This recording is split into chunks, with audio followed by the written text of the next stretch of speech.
The morning of March 22nd, 2024, started like any other for the climate research team from the University of New Hampshire.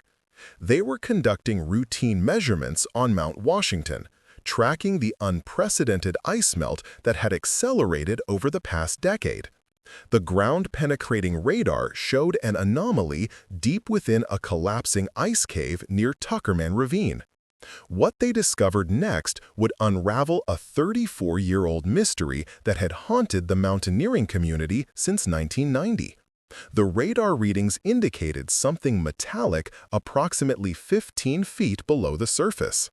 As the team carefully excavated the site, they uncovered what appeared to be vintage climbing equipment. Then came the first body, perfectly preserved in the ice. Within hours, a second body was found nearby. The preservation was so complete that their faces were still recognizable, their clothing intact, as if they had been frozen in time just yesterday. Before we begin the story, let us know in the comments which city you're watching from. We're really curious where you're tuning in from. And don't forget to subscribe to the channel and leave a rating. Initial assumptions pointed to a tragic climbing accident. Mount Washington, after all, had claimed many lives over the decades with its unpredictable weather and treacherous conditions. But when the medical examiner began the preliminary examination, something didn't add up. The skull fracture on the first body was inconsistent with a fall. The angle, the force required, the pattern of the injury, it all suggested something far more sinister had occurred on that mountain in March 1990. The victims were quickly identified through dental records and the film camera found with the bodies. Theodore Blackwood, known as Teddy to his friends, had been 24 years old at the time of his disappearance. A brilliant geology graduate student from MIT, he had been researching glacial formations in the White Mountains. His climbing companion was Mason Sterling, 28, who had been Teddy's best friend since their undergraduate days at Dartmouth. Both were experienced climbers who knew the mountain well. The investigation files from 1990 painted a picture of that fateful day. On March 15, 1990, at 6 in the morning, 3 climbers had signed the summit register at Pinkham Notch Visitor Center. Teddy Blackwood, Mason Sterling, and their guide for the day, Adrian Frost, a 22-year-old junior guide who worked part-time for a local mountaineering company. The weather forecast had predicted clear conditions in the morning, with a possible storm system moving in by late afternoon. Dorothy Harper, who had been working at the lodge that morning, remembered them clearly even after all these years. They seemed excited. She would later tell investigators in 2024, her memory surprisingly sharp at 53. Teddy was talking about some research grant he'd just received. Mason was joking around as usual, and Adrian, the guide, he was very professional, checking all their equipment twice. The original missing persons report had been filed by Victoria Cross, a 26-year-old park ranger, at 4 in the afternoon when the climbing party failed to return as scheduled. The subsequent search had lasted 3 weeks, involving dozens of volunteers, helicopters, and search dogs.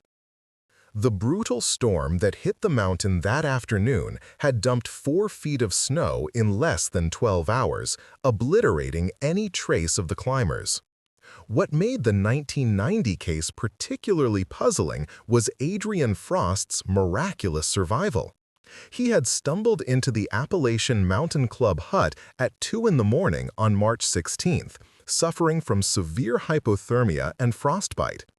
His account of events had been accepted without question at the time. According to Adrian, they had been descending when the storm hit earlier than expected. In the whiteout conditions, Teddy had fallen into a crevasse.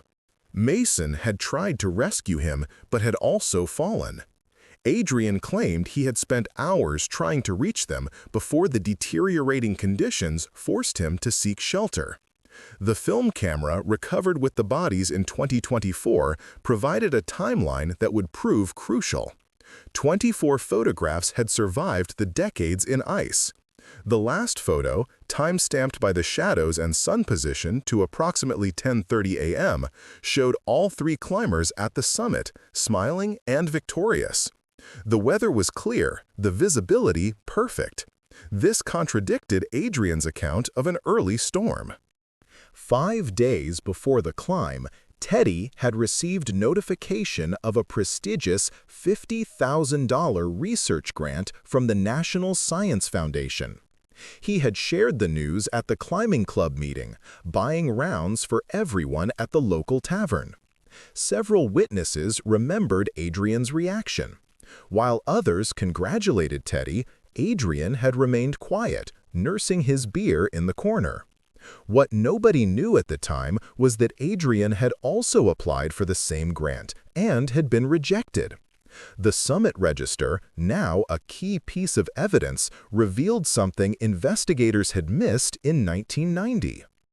Adrian had signed his name twice, once at 6 a.m. with the others, and again with a different pen at 6:15 a.m.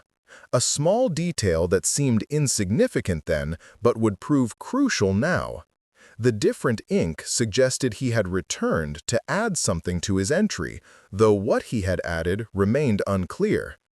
Teddy's journal, recovered from his backpack and perfectly preserved by the ice, contained research notes about glacial formations, weather patterns, and rock compositions.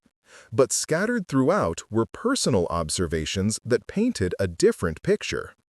3 days before the climb, he had written, "AF acting strange lately. Asked too many questions about my research sites.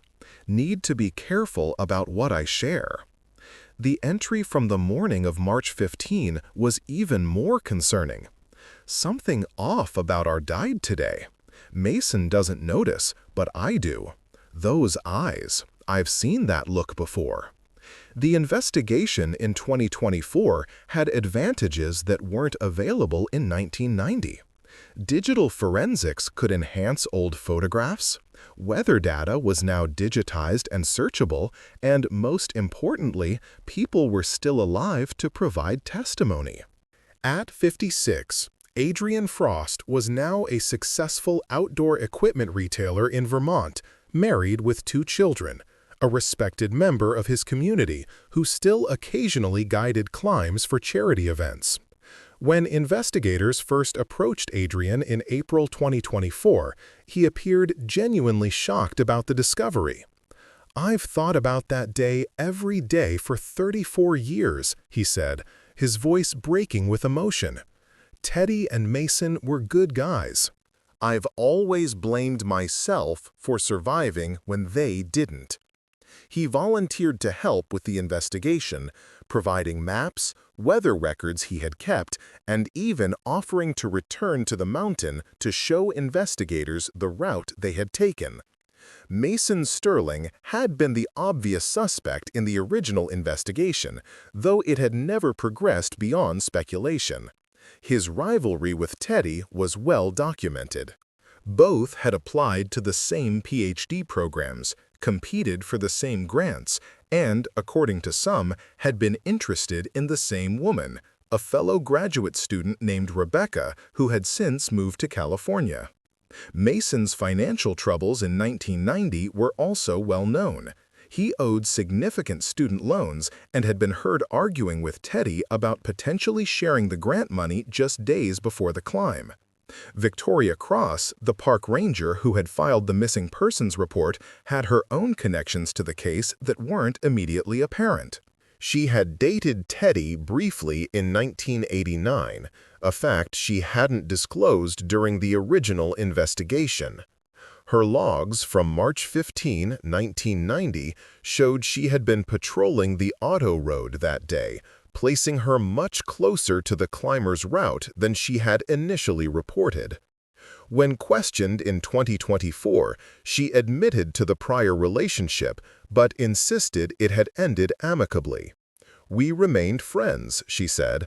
"I was dating someone else by then. There were no hard feelings. The pager found with Teddy's body provided a crucial timestamp. The last message, sent at 2 p.m. on March 15th, read 911 help. This was 2 hours before Victoria had reported them missing, and during the time Adrian claimed they were already descending in the storm. Weather station data from the Mount Washington Observatory confirmed that the storm hadn't reached the summit until 4:47 p.m. that day, nearly 3 hours after the pager message. The compass in Teddy's backpack had been deliberately sabotaged. The needle had been demagnetized, rendering it useless for navigation. This wasn't something that could happen accidentally. Someone had intentionally disabled their primary navigation tool, suggesting premeditation. In whiteout conditions, a working compass could mean the difference between life and death on the mountain. Adrian's testimony about the route they had taken also raised questions when analyzed against the location where the bodies were found. He claimed they had been descending via the Lionhead Trail when the accident occurred. But the bodies were discovered nearly a half-mile from that trail, in an area known as Raymond Cataract, a place experienced climbers would avoid in poor weather due to its maze of crevasses and unstable ice formations. The preservation of the bodies had revealed one more crucial detail that would have been impossible to detect in 1990. A small tattoo on Teddy's shoulder, partially visible where his clothing had shifted. It appeared to be a series of numbers. When enhanced and analyzed, investigators realized it wasn't just any tattoo. It was an identification number, the kind given to military personnel or, as they would soon discover, prisoners. The forensic analysis of the skull fracture became the turning point in the investigation. Dr. Patricia Brennan, the state medical examiner, had seen thousands of climbing accidents in her 30-year career. This wasn't from a fall, she explained to the investigative team. The angle of impact suggests a lateral blow with significant force. The victim was likely standing or kneeling when struck. The pattern indicates a rounded object, possibly a climbing hammer or ice axe handle. Mason Sterling's alibi for the time after the supposed accident began to crumble under scrutiny. Adrian had claimed Mason fell trying to save Teddy, but the positioning of the bodies told a different story. Mason was found 20 feet away from Teddy upslope, suggesting he hadn't fallen into the same crevasse at all. His injuries were consistent with hypothermia and exposure, not trauma from a fall. He had died trying to survive, not from an accident. The investigation shifted focus to Victoria Cross when digital enhancement of the last photograph revealed something investigators had missed. In the background, barely visible behind a rock outcropping, was the distinctive orange of a park ranger's jacket. Victoria had been on the mountain that day, despite her patrol logs showing her on the auto road. When confronted with this evidence, she admitted she had been checking on the climbers. "I was worried about the weather," she said. "I knew Teddy didn't always make the best decisions when he was excited about his research." Adrian Frost continued to be helpful, perhaps too helpful. He provided investigators with detailed weather reports he had saved, newspaper clippings about the search, and even his personal diary from 1990. Every piece of information he offered seemed designed to support his original story while subtly pointing suspicion toward others. He mentioned Mason's gambling debts, though these turned out to be from after the disappearance. He hinted at Victoria's jealousy over Teddy's new girlfriend, though no one could confirm Teddy was seeing anyone. The grant paperwork found in a waterproof bag with Teddy's body revealed more than just the approval for his funding. In the margins were notes about the review process, including comments about other applicants. One name appeared multiple times: A. Frost. The reviews of Adrian's proposal were harsh. Lacks originality, one reviewer had written. Appears to have borrowed heavily from T. Blackwood's previous publications without attribution. Investigators discovered that Adrian and Teddy's paths had crossed before the failed climb. They had attended the same undergraduate geology seminar at the University of Vermont in 1988. Teddy had presented a paper on glacial erosion patterns that had won the department's award for best undergraduate research. Adrian had presented immediately after him on a similar topic and had been overshadowed. Former classmates remembered Adrian's reaction as quietly furious. The pager message timeline became increasingly important.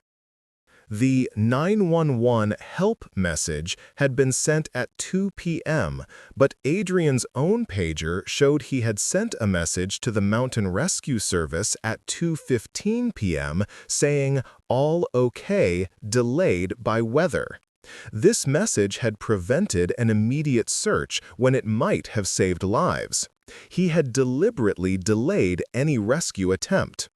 Weather station data from March 15, 1990 provided minute-by-minute conditions on the summit. At 2 p.m., when the emergency message was sent, conditions were still clear with visibility of over 10 miles. The temperature was cold but not life-threatening for properly equipped climbers. The storm that Adrian described hadn't even formed yet. The first clouds didn't appear until 3:30 p.m., and serious weather didn't develop until after 4:45 p.m. Adrian's financial situation in 1990 came under scrutiny. Despite working only part-time as a guide, he had somehow managed to purchase a new truck just weeks after the incident.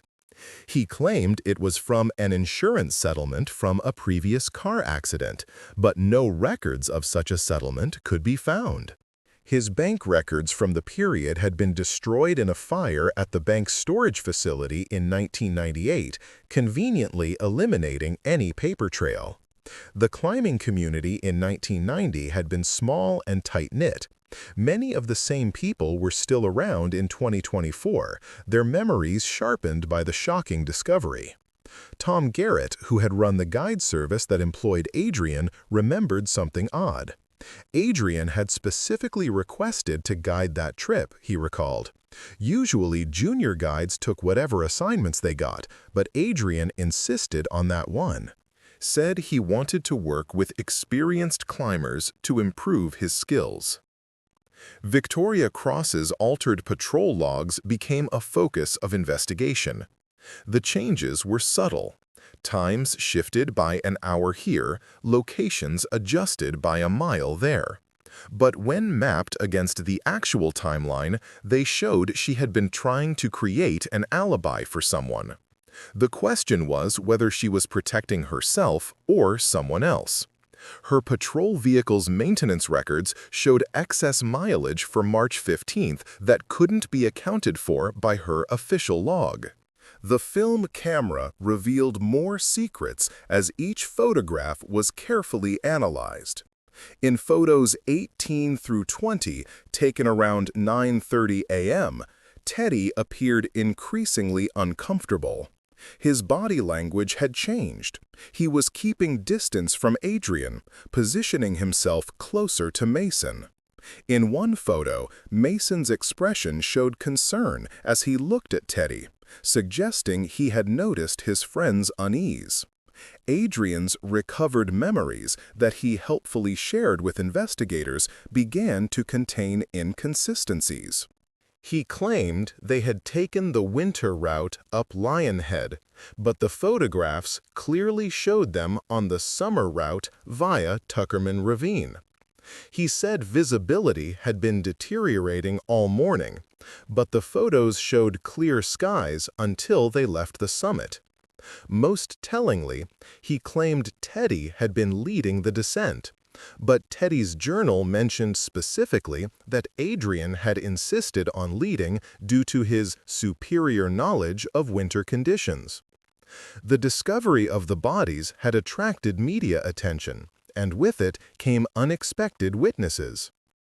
A retired weather observer from the Mount Washington Observatory contacted investigators with his personal logs from 1990. He had been making unofficial observations that day from Pinkham Notch and had noted 3 climbers descending at 1:30 p.m. in good conditions. But his binoculars had shown only 2 climbers returning to the tree line at 3 p.m. One person had been missing for an hour and a half before Adrian claimed the accident occurred. Mason Sterling's family had never given up hope of finding him. His sister, Jennifer, now 55, had kept all his belongings, including letters he had sent her from college. One letter, written a week before his disappearance, mentioned the upcoming climb. "Teddy's been paranoid lately," Mason had written. "Thinks someone's been going through his research notes. He even changed the lock on his office. I told him he's being ridiculous, but maybe I should take him more seriously. That new guide we hired gives me weird vibes, too." The investigation uncovered that Adrian had been rejected from multiple graduate programs, not just for academic reasons, but due to concerns about academic integrity. One professor's letter mentioned troubling similarities between Mr. Frost's work and that of his peers. Another noted a pattern of aggressive behavior when challenged on his research methods. These rejections had effectively ended his academic career, forcing him to work as a climbing guide instead. Victoria's relationship with Teddy turned out to be more complicated than she had initially admitted. Friends revealed that Teddy had broken up with her after discovering she had been reading his research notes and sharing information with other students. She was obsessed with him, one friend recalled. Even after they broke up, she would show up at his presentations, his favorite coffee shop. It was creepy. But her obsession seemed focused on his academic success, not romantic feelings. The tattoo on Teddy's shoulder, initially thought to be military or prison-related, turned out to be something else entirely. It was a research site designation, GPS coordinates in an old format used by geological surveys in the 1980s. When investigators checked the coordinates, they led to a remote location in the White Mountains where valuable mineral deposits had recently been discovered. Teddy had literally carried the secret location on his body, hidden in plain sight. Adrian's helpful demeanor began to crack when investigators presented him with the weather station data. His explanation shifted. Perhaps he had been confused about the time, traumatized by the events. But when shown the pager records, he couldn't explain why he had sent a message saying all was well after Teddy's emergency signal. "I don't remember sending that," he said. But phone records proved the message had come from his pager. The forensic analysis revealed something else crucial. The rope found with the bodies had been cut, not broken. The cut was clean, made with a sharp blade, not frayed as would happen in a fall. Someone had deliberately cut the rope that connected the climbers. This kind of cut would have required access to the rope while it was under tension, something only possible if someone was standing safely while others were in peril. The investigation was building toward a conclusion when Adrian made a critical mistake. He offered to show investigators his personal climbing equipment from 1990, which he claimed to have kept for sentimental reasons. Among the items was an ice axe with distinctive markings. When forensic analysts examined it under alternative light sources, they found microscopic traces of blood in the grip, preserved by the cold storage. The DNA would take time to analyze, but the presence of blood on equipment Adrian claimed hadn't been used in the incident was damning. The DNA results from Adrian's ice axe came back with a match to Theodore Blackwood. The blood pattern suggested impact spatter, not transfer from rescue attempts as Adrian tried to claim. This evidence, combined with the timeline discrepancies and the cut rope, pointed to only one conclusion. But investigators needed to understand why. What had driven a 22-year-old climbing guide to eliminate two experienced mountaineers? The answer lay not in academic jealousy or financial gain, but in something far more dangerous that Teddy had inadvertently discovered. The tattoo on Teddy's shoulder, those GPS coordinates, had been photographed during a climbing trip in 1989 where Adrian had also been present. Teddy, in his enthusiasm for geological research, had marked himself with the location of what he thought was an interesting glacial formation. What he didn't know was that Adrian had been using remote mountain locations for something else entirely. Adrian Frost's past began to unravel like a rope under too much strain. The helpful, successful businessman of 2024 had carefully constructed his life to hide what he had been in 1990. Investigators discovered that Adrian Frost hadn't existed before 1989. The identity had been created using documents from a child who had died in infancy, a common method for creating false identities before modern digital records. His real name was Marcus Winters, and he had a criminal record in Michigan. In 1988, Marcus Winters had been part of a robbery crew that targeted remote scientific research stations for valuable equipment. During one robbery, a security guard had suffered a fatal heart attack. While not directly responsible for the death, Marcus was wanted for felony murder.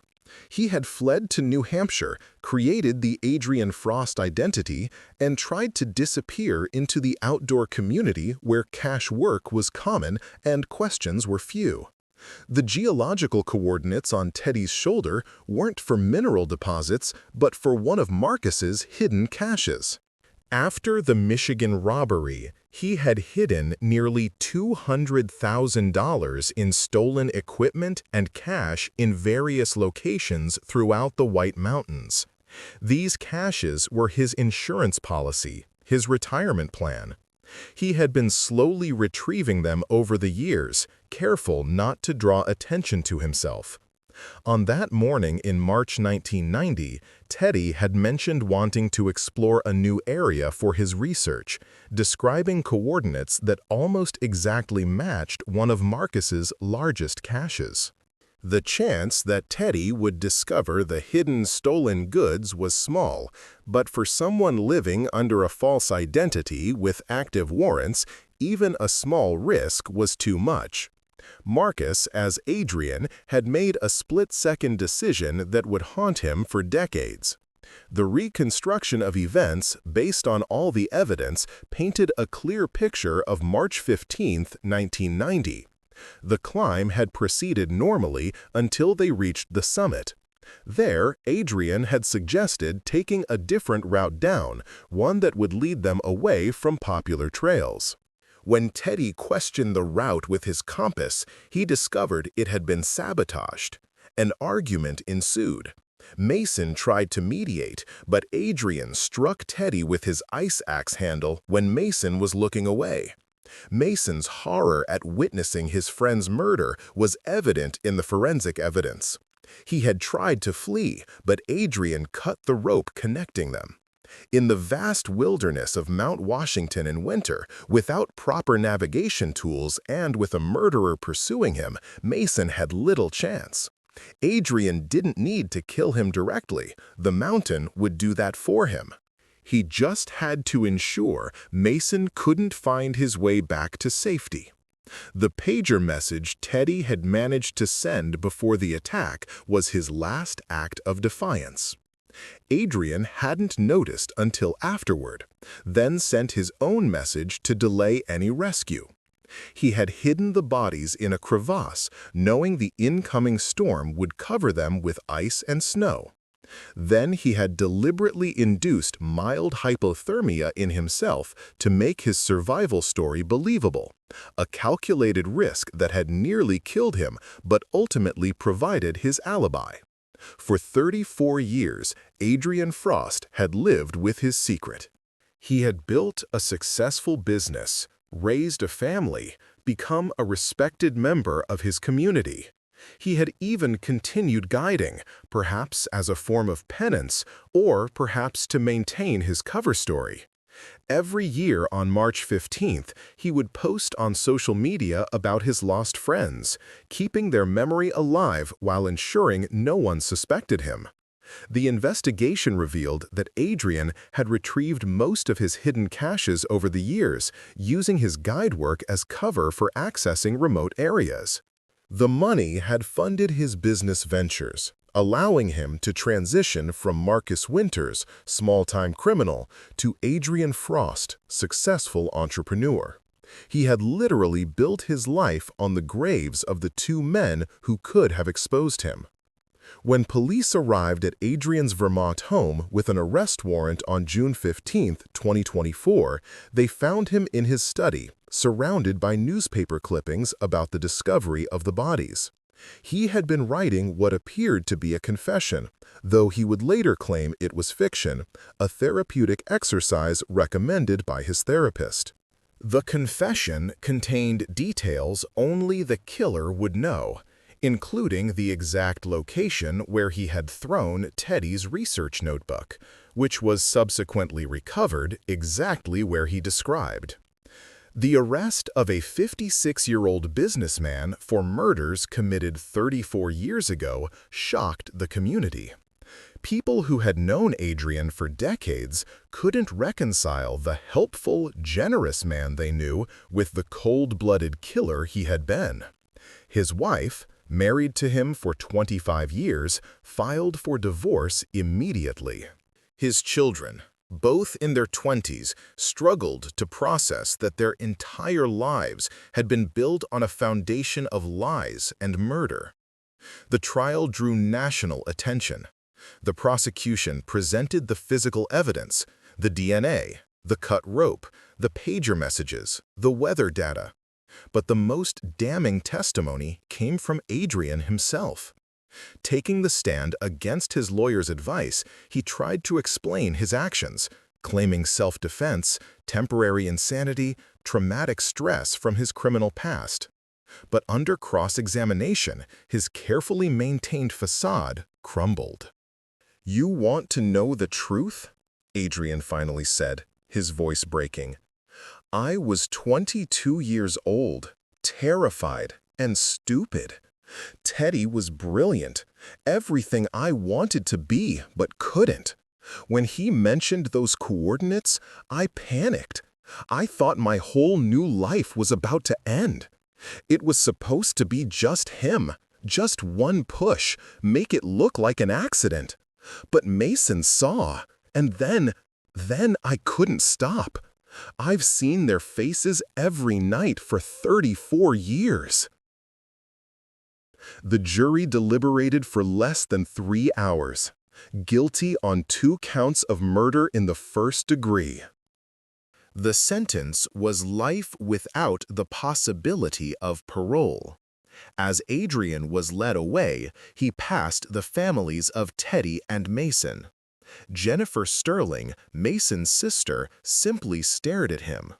But Teddy's elderly mother, now 81, said something that silenced the courtroom. "I forgive you. Not for you, but for me. I've waited 34 years for the truth. Now my boy can rest." The bodies of Theodore Blackwood and Mason Sterling were finally laid to proper rest in October 2024. The funeral was attended by hundreds, including members of the climbing community, fellow researchers who had been inspired by Teddy's work, and the climate research team who had found them. Dr. Patricia Chen, who had discovered the bodies, gave a eulogy that captured the tragic irony. Climate change, which Teddy studied and warned about, ultimately revealed the truth of his death. In a way, his research continued even after he was gone. The case led to a review of other missing persons cases in the White Mountains from the 1980s and 1990s. Investigators wondered if Adrian had been responsible for other disappearances, though no additional evidence was found. The Michigan authorities finally closed their 36-year-old case, bringing closure to the family of the security guard who had died during the robbery. Victoria Cross, cleared of any involvement, reflected on the investigation that had briefly made her a suspect. "I loved Teddy, in my own complicated way," she admitted, "but I would never have hurt him. If I had known what Adrian was planning, if I had just stayed with them that day instead of maintaining professional distance, maybe things would have been different." The Mount Washington Observatory created a memorial to Teddy and Mason, acknowledging their contribution to mountain safety and research. Teddy's research notes, recovered and preserved, were posthumously contributing to the understanding of climate change effects on glacial formations. The grant he had received was posthumously redirected to a scholarship fund in both men's names. Adrian Frost's business was liquidated, with assets going to the victims' families. During the asset investigation, police found one more piece of evidence: a storage unit containing detailed journals Adrian had kept for 34 years. Every March 15th, he had written letters to Teddy and Mason, never sent, expressing his regret. The letters revealed the psychological torture he had inflicted on himself, though it paled compared to what he had done to his victims. The case became a cautionary tale in the climbing community about the importance of thoroughly vetting guides and companions. The fact that Adrian had operated under a false identity for over a year before the murders led to new background check requirements for commercial guides. The tragedy that had claimed 2 lives ultimately led to safety improvements that would save others. In the end, the Mount Washington Ice Cave murders were solved not through brilliant detective work, but through the patient revelation of nature itself. The ice that had hidden Adrian's crime for 34 years finally melted away, exposing both the bodies and the truth. As one investigator noted, "The mountain keeps its secrets, but not forever. Eventually, everything hidden comes to light." The families of Theodore Blackwood and Mason Sterling established a joint foundation supporting climate research and mountain safety education. Every year, on March 15th, they hold a memorial climb, not to the summit where the tragedy occurred, but to a peaceful overlook where a plaque reads, "In memory of Teddy Blackwood and Mason Sterling." The truth, like the mountain, endures. Adrian Frost, now known by his real name Marcus Winters, serves his life sentence at a maximum security facility.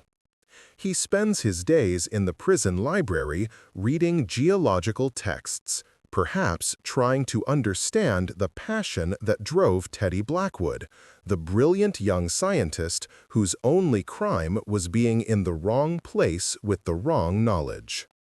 Guards report he often stares at maps of Mount Washington, tracing routes with his finger, lost in memories of that March day when 2 lives ended and his freedom was buried in ice, waiting to be discovered.